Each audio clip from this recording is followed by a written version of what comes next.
Welcome back to the Literacy Lunch Break. I'm your host, Marjorie Botari. Today, we will continue to talk all things writing. As we've mentioned many times throughout this series, we know that writing can be an intimidating subject to teach. And we have Heggerty's very own Janine Henley with us today to share practical strategies and tips for educators that are teaching writing. Thank you so much for joining us today, Janine. Thanks for having me, Marjorie. I'm excited to be here.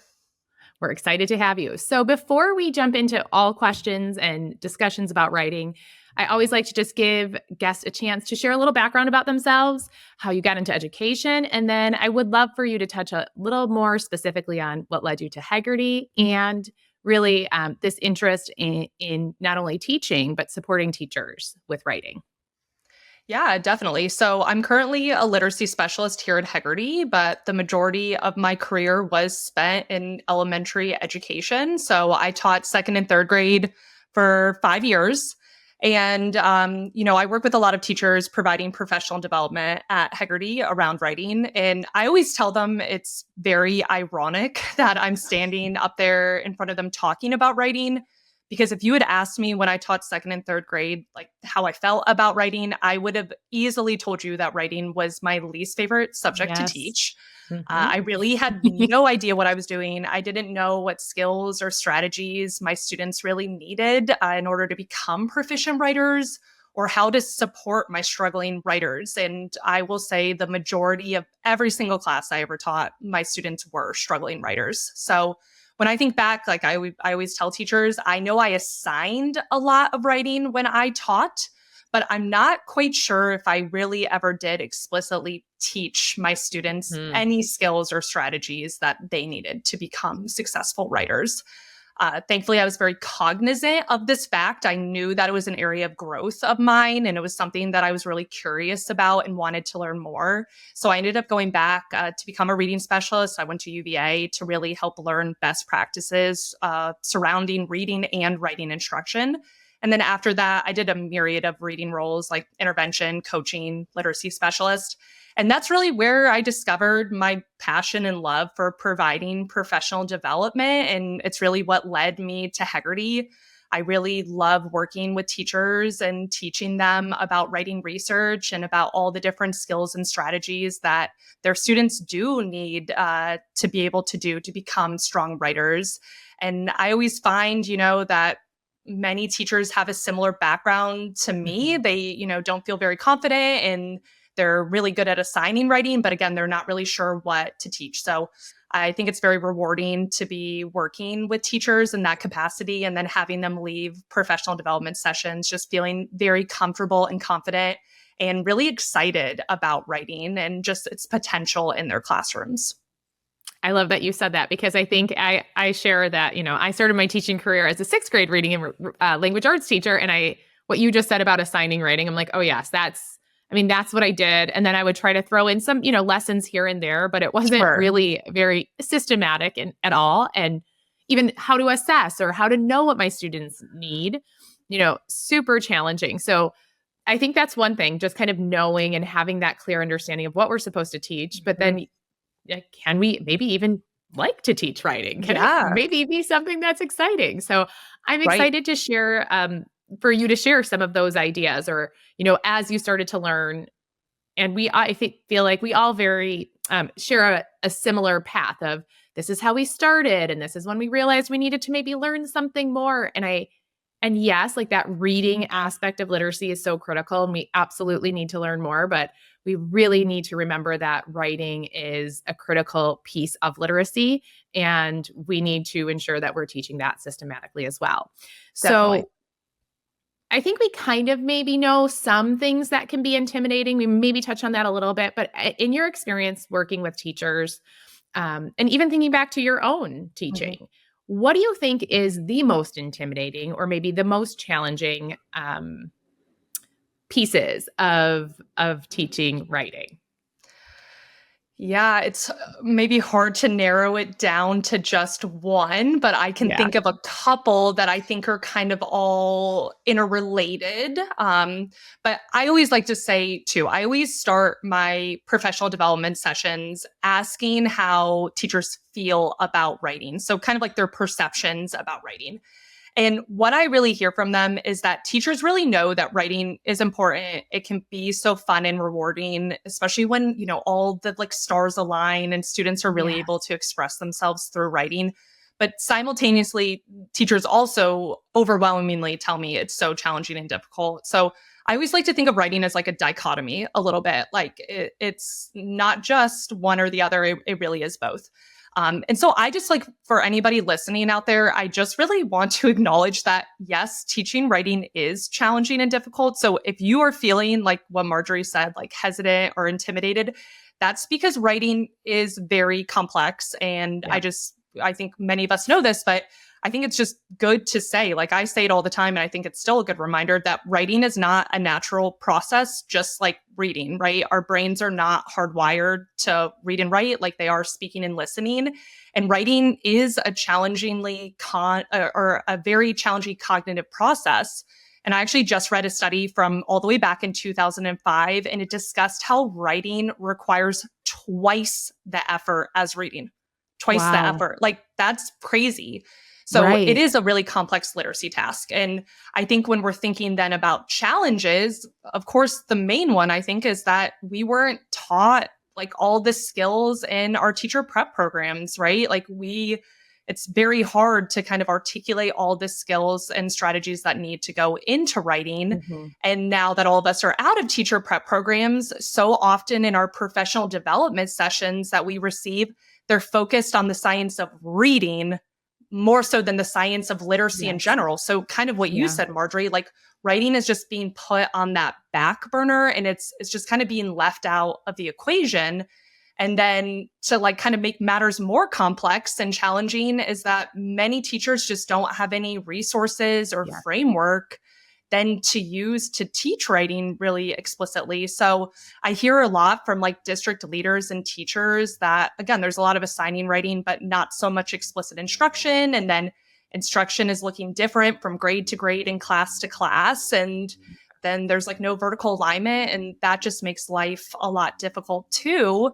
And then I'm sure there's listeners out there being like, yeah, definitely those, but also the time. There's just Yes. not enough time throughout the day, especially when most, teachers' writing block is maybe 20 or 30 minutes. And then, of course, you have transition time happening. So it really ends up being Right. like 15 minutes because, kids need to get water or whatever. So there's like the lack of time there. And then also, writing is just a time consuming process to produce. And then on the flip side of that, it's really time consuming to provide feedback, Yeah. conference, assess. Yes. It's not like a quick little easy process like so many Right. things are more so in reading. So anyway, Yeah. I just named like three. I know you only asked me Yep. for Yeah. one, No. but Yes. a lot of challenges, but I think exactly what you said that it's just, it can be very easy for us to just get overwhelmed and just be like, I just can't even kind of deal with this. Right. But when we prioritize writing, integrate writing, what we're really going to see is that increased student proficiency across the board, sure in writing, but just in all content areas too. And again, when students like know what they are doing, we're prioritizing writing, everybody is going to enjoy writing a lot more, which is really Yeah. what we want. Yeah. And I'm like you said, you mentioned many things that make it a little bit, well, not a little bit, make it very challenging, right? And you talked about how it's twice the cognitive load, but yet we're Yep. giving less support for teachers. We're giving less time in our school day. And, so, but you did mention there are some ways to really weave writing in and give it some Mhm. more time. So I'd love for you to share just what are some of those strategies. So we just mentioned some of the challenges and, easy to list the challenges, harder to come up with solutions or ways to really support. So as we think about writing, even if you just want to pull one of those challenges out and say, Mhm. okay, here's a challenge. Here are some ways that we can support both teachers and students with this challenge. Yeah, I think let's start just with like professional development, Yeah. because I think it is so important that teachers have that understanding of the what and the why of writing skills so that we can really help plan and execute the how, which is obviously what we all want to know. So I think, when we're thinking about challenges, professional development, obviously we want some professional development to be focused on writing and how writing interacts with reading. But I think for teachers, even just like understanding like our basic theoretical models for writing can really unlock a lot of like windows and doors, I guess, when it comes to writing instruction. So I think, several years ago, many teachers were learning about the simple view of reading, Yeah. Scarborough's reading rope, right? Yes. And that just helped like really connect the dots. It really gave like a clear kind of like path and like the ability for us to reflect as educators to be like, what are we, teaching? What are we not teaching?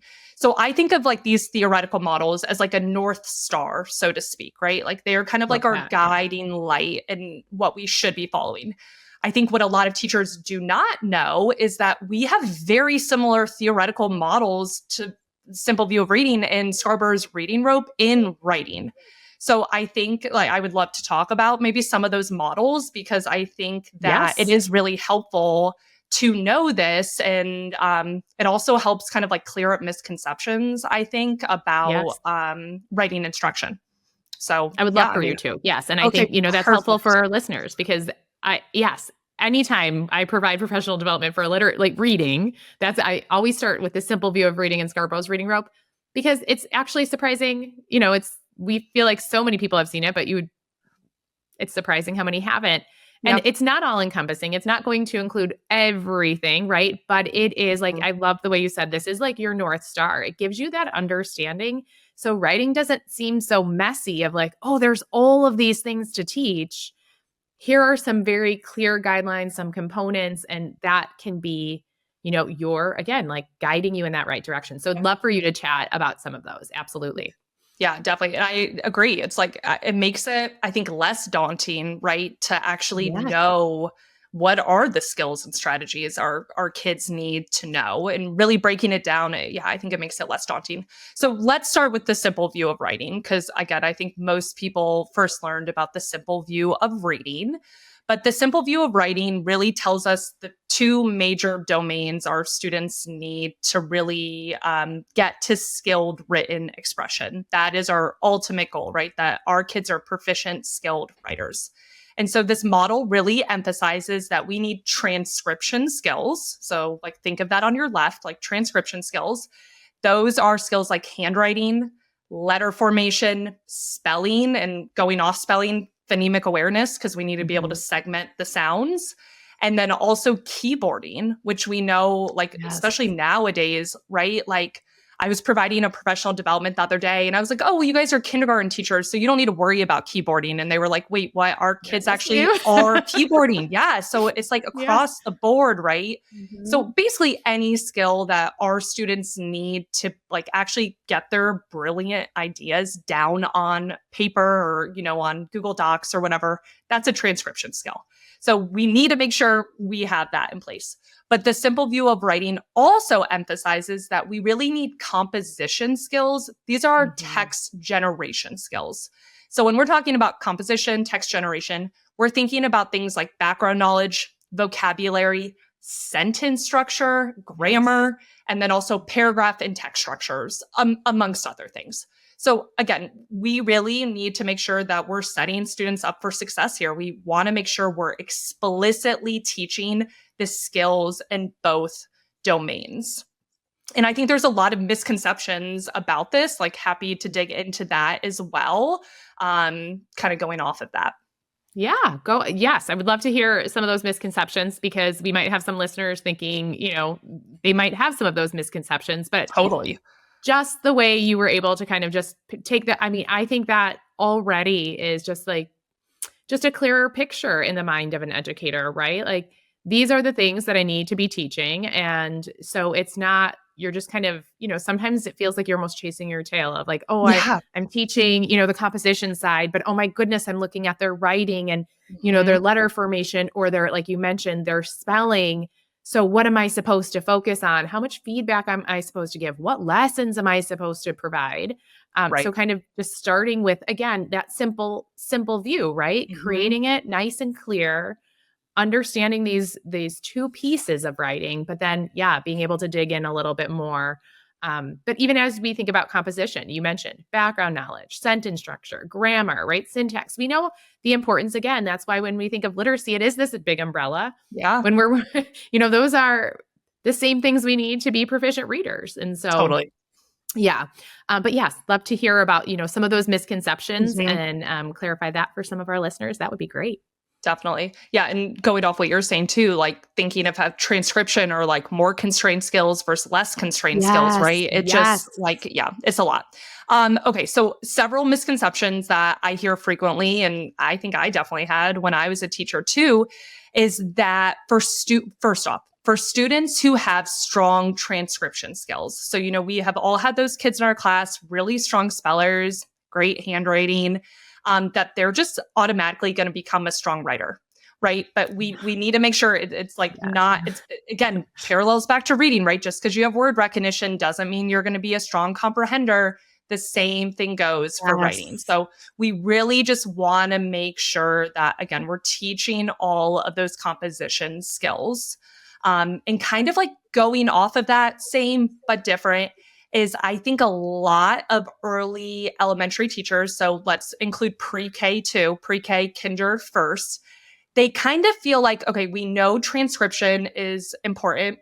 They're pretty comfortable with transcription skills. Right. We're just going to kind of like not necessarily totally hold off on composition, but we're not going to really kind of like prioritize it because we Right. need to get kids to master transcription skills. But I think it's very important, kind of going off like what I just said about how composition, these are less constrained skills. These composition skills, again, we're talking about background knowledge, vocabulary, sentence structure, grammar. Those all exist on really like a continuum. And Mhm. so those composition skills really begin with oral language and like working on oral composition. And then they continue and finally develop in written language through writing and through reading.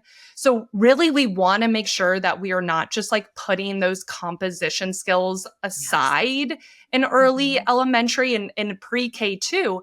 All of those we can work on orally first. Like all of these composition skills can be done orally, and then we can move to writing. And even in like upper elementary, high school, we can work on these skills orally and then apply them to writing. But really, like when we are focusing on composition, especially in the early elementary, that really is like risk prevention, right? Like preventing difficulties from arising later and really like saving those skills kind of like when students' transcription skills finally like, they become really like firm and fluid with those transcription skills, they're going to have all this amazing oral language and background Yes. knowledge and like knowledge of sentence structure. They're going to then be able to apply to their writing. So again, we just Mhm. really want to make sure, like, regardless of what grade level you teach, that we are working on composition and transcription together at the same time. And again, we can start orally. We don't like, I'm not Yep. expecting our pre-kindergartners to like have a pencil, Publish those right? And books, like, pre-K. yeah, exactly. Pre-K teachers are like, what are you talking about? But no, we can Right. really work on these orally and like really develop that really strong foundation. It's I'm just so incredibly important. Absolutely. And I love that you shared that importance of starting, early and letting it be oral in the beginning. And, we know oral language is the foundation, but I feel like that's just another piece we don't talk about enough of how important oral language is, not just what our students are coming to us with, but how are we supporting it, supporting that oral language development and Mhm. giving them that understanding of how we convey ideas, how we structure language. And so we're really building a lot of support while we're giving them that opportunity to, yes, work on, those more constrained skills. Um, but then the opportunity to think of ideas, to brainstorm ideas, to tell a story, and you're building that language that's going to support them both in reading and writing. I always Definitely. think of it like when you kind of hear that of like, no, we're just working on letter formation. I'm like, but you do read alouds probably, right? Because you know the importance of hearing vocabulary, understanding, building comprehension early on. And that's just really the flip side Yeah. for writing. Right. And I think that it's always really helpful. Like, again, we just talked about the simple view of writing. Sure, we can focus on that, but I think it's most impactful when the simple view of reading is on top of it, so that we can really, again, remind ourselves that reading and writing are not separate processes, right? They're actually reciprocal. They're two sides of the same coin, and really draw on that same foundation of language and literacy skills. I think because we always have two blocks, right? We have a writing block and we have a reading block. We're thinking of these as separate processes. But again, exactly what you said, like everything we're doing in writing, we want to be able to do it in reading, and vice versa. So kids really make those connections. They usually don't make them on their own, right? So we need to make them. And we really want our kids to know that we write for a reader and we read what others have written. So again, we want to make those connections. So even with the theoretical models, like, yeah, it's great to know them in isolation, but we always want to think back again how they relate to reading, and vice versa. Yep. Yeah. And I think I really do think it's nice to talk about both of them too, because if you have some foundation in one or the other, it really helps transfer to the, reading or writing. Definitely. I just am loving listening to you. And I want to keep asking more questions, but I am just going to start to wrap it up. But I do want to ask one question. So if a teacher is listening to this, or, any educator, an administrator, anyone's listening to this and they're thinking, you know what? This was really enlightening for me. I understand there's some frameworks out there. There are some resources out there really to help me get started. I would love for you to share, any resources or information or anything that you can think of to say, here's a really good first step as you start in this journey of really giving the time to writing, both professional development wise, schedule wise. I know there's a lot of pieces, but anything that you'd really like to highlight or call out to help educators start this journey. Yeah, I think maybe I could give like one suggestion for admin, coaches, specialists, and then maybe think too about like teachers. Like tomorrow, you could maybe do some of these things in your classroom, right? Because that's what we really want. So for district admin, coaches, specialists, I know I kind of already mentioned this a little bit, but I think we really do need to look at the vertical alignment between grade levels for writing. So that might be first looking at state standards and then developing some sort of like scope and sequence or framework that's really looking at the progression of writing skills and making sure that we're teaching those prereq skills before moving on to complex skills. So again, just trying to get everybody on the same page, making sure that teachers are using the same language. It really does make such a difference. And across tiers too, tier 1, 2, and 3, using that same language. So if you do not have a scope and sequence for writing, I never even knew when I was a teacher that such a thing even existed, right? So thankfully there are things now, but there's no one right scope and sequence, right? Just like in phonics, there's not one. But if you do not, I would recommend Patton. If you Google like Patton, Pattan, scope and sequence, you would find an example. And then also Joan Sedita, who is the author of The Writing Rope. She has kind of like a scope and sequence framework that I think is really beneficial. So that could just be like one first step. And then trying to find some framework like for actual instruction is really going to help make a difference. So that would be my advice really, for coaches, specialists, all of those, kind of that population. But then for teachers, we have already really made the connection between reading and writing. So we really want to make sure that we are actually then putting that into practice, that we want kids to be writing across the school day and reading in content areas. Now, this has not like a huge effect on students writing, but there are positive correlations here. And this is the way though. We think the Institute of Education Science, they recommend first grade and above write for 60 minutes a day. No one's writing Yeah, block, no as one's we have writing. No. established, is going to be No 60 way. minutes. So we want to have like 30 minutes of like actual writing instruction at least, and then 30 minutes spent on writing practice. And when we're talking about writing practice, like again, Marjorie, you mentioned like handwriting. We can incorporate handwriting into our phonics instruction. Research actually Right. Yeah. supports that, right? And like Right. when we teach students letter forms and handwriting, that helps their letter sounds and knowledge. Same thing with spelling. We want to integrate spelling instruction Yes. with reading instruction. So like I would just ask myself, if I was listening to this, how much spelling in like sentence dictation am I doing? Because that counts towards that like 60 minutes a day goal. And that's going to kick back. It's going to help students word reading, and it's going to help their reading comprehension as well. And then one other thing I just want to mention, because I think this is 100% something that we could turn around and like start doing tomorrow, is that if we are not focusing a time at the sentence level, doing things like teaching sentence types and basic sentence parts like subject and predicate, we can start doing that. Like, and in social studies science, like I could do noun verb boxes. And when I'm learning in social studies about ancient civilizations, we can like sort this vocabulary into nouns and verbs and then practice creating sentences orally and then move to writing, right? So like we're integrating writing. Right. And then when kids get that, like they have that firm understanding, we can really move towards like syntactic awareness activities. So I definitely recommend anybody listening, Google syntactic awareness activities, and you're going to get ideas for sentence scrambles, sentence combining, sentence elaboration. All of that has so much research, and we can do all of those things across our school day. I can pick a sentence from a read aloud or a decodable and put one word on each card and scramble them up, and then kids unscramble them. And that's working on writing skills and really helping to strengthen our syntax.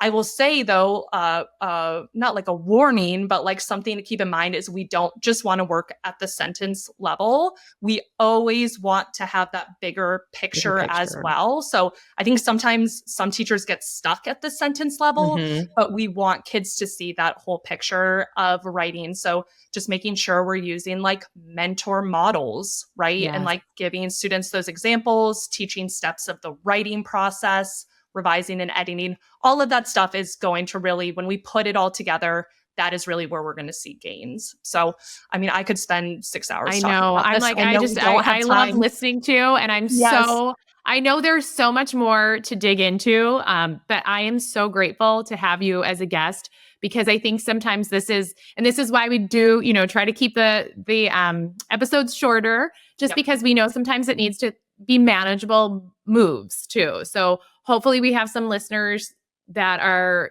really just starting on that journey, recognizing, as you said, becoming aware that this is something they're maybe not comfortable with, or maybe a school or a district. And you have, in just a very short amount of time, given such phenomenal, ideas and built a really strong understanding. So Janine, thank you so much for being a guest today. And I am sure we will be, having you come back and we will learn more from you. Thank you so much. Yeah, thank you. Be sure to subscribe and stay tuned for our upcoming episodes where we explore literacy topics in a snack-sized, easily digestible format.